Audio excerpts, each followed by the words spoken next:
Evo pogledajte, sunčana reka Gornja Kovljača ili takozvani kamp. Evo.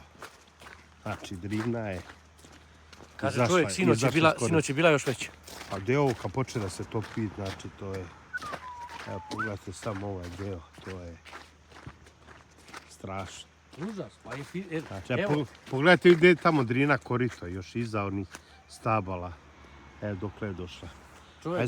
Snimit ćemo sad i kamp. Čovjek predlaže, kako se zove, znači da se nasip već jednom završi, da mi sa naše strane kao Bosna, tamo što rada na kampu. Ali ko će to da napravi? I jeftinije im da puste ljudima, razumeš, da im se upropaste i životi i kuće, da im se sluše. Jeste, znam, ali znaš da je komplikovano za SNS da napune džakove sa šljunkom, šoderom. Tako je, da naprave taj nasip, čovječe, da nas zaštite. Pa je li moguće da je to toliko skupo, kao da to ide iz njihovih džepova, ne razumijem? Da. A zato porezi za odvodnjavanje, dovodnjavanje, kanalisanje. Tako je, ko da nam voda dolazi zlatnim cevima. Strašno.